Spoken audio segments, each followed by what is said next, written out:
Oh, hello there. I'm just sitting here in the woods, wondering about our criminal law course and thinking that it's coming to an end pretty soon. And I know that students will be asking me questions about the course, which of course I'll try to answer. But yeah, as I was sitting here, I was thinking, suppose Corey, for example, were to ask me a really big question. Suppose she were to say, Professor, what exactly have we been doing from January to April, 3 days a week? Could you give us some perspective, some sense of how it all fits together? Well, first of all, I hope she doesn't ask that question, but if she does, I think I'd say something like this.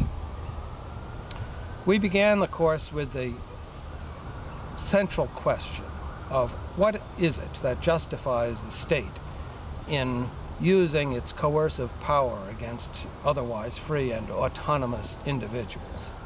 That question was not original with me. Others have proposed it. Professor George Fletcher has said so in his writings, and I certainly agree with it as the central question of all of our investigations. So where have we come with that? I think there are 4 principles, really, when we look back over everything that we have done. 4 principles that stand out and give a shape to the forest of the criminal law. When we look up from the individual trees, we get some perspective.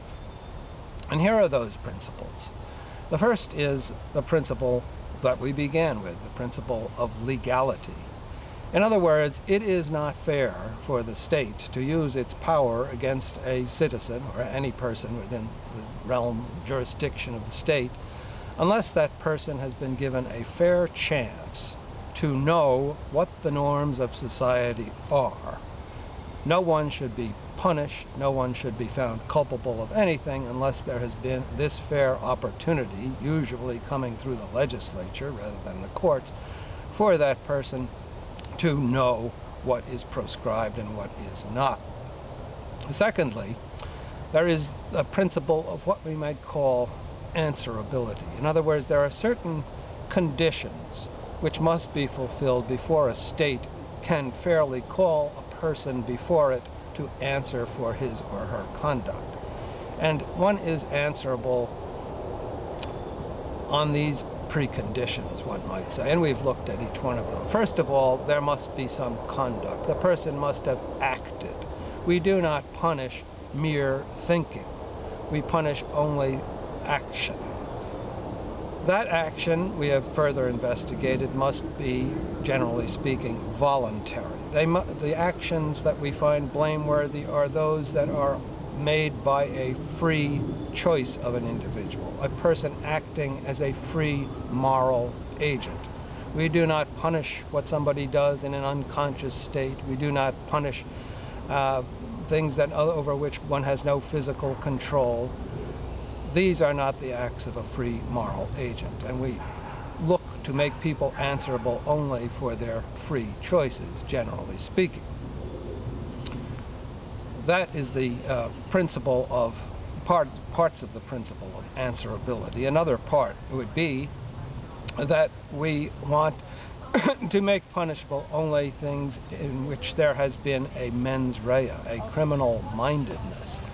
And we know those particular types of mindedness that may be culpable, purposefulness, doing something knowingly, doing something indeed recklessly or negligently. All of those could make up, or any one of them could make up criminal mindedness.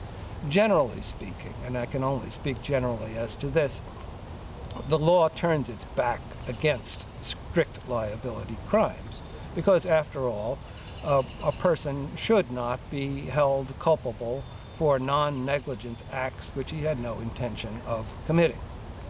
So there is another aspect of, or precondition, you might say, for holding a person to answer before a court. And finally, in those crimes that require causation, or require a result, we say that a person should be answerable only if he or she has arguably caused that result. So there is the principle of answerability. But even if all of those conditions are fulfilled, a person is not necessarily culpable and guilty. The state still may not be justified in using its force against that individual, because there is more. There is the principle, the third principle that shapes the forest of the criminal law, the principle of justification. There are certain acts which are certainly not something one would want to enter into without good reason, but which are justifiable. For instance, self-defense. That is a perfectly legitimate right recognized in every society. And speaking more generally, there is the principle of justification that it comes through the choice of evils, of the lesser evil. Principle of necessity, generally speaking, that in order to avoid some greater harm, one must unfortunately undertake something that otherwise would be harmful and otherwise would be criminal. And finally, our fourth principle, shaping the forest, is that of excuse.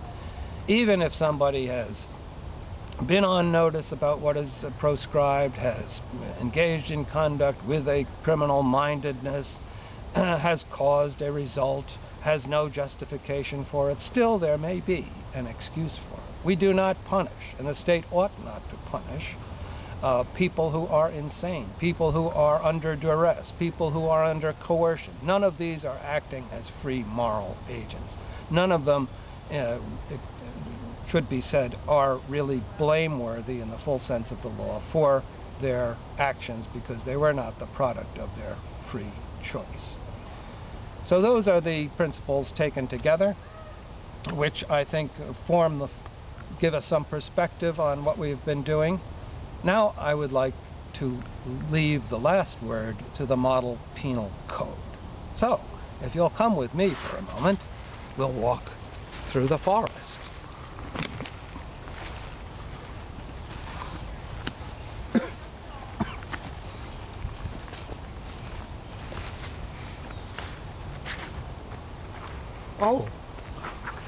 Oh, look, a path in the forest. It reminds me of the model penal code.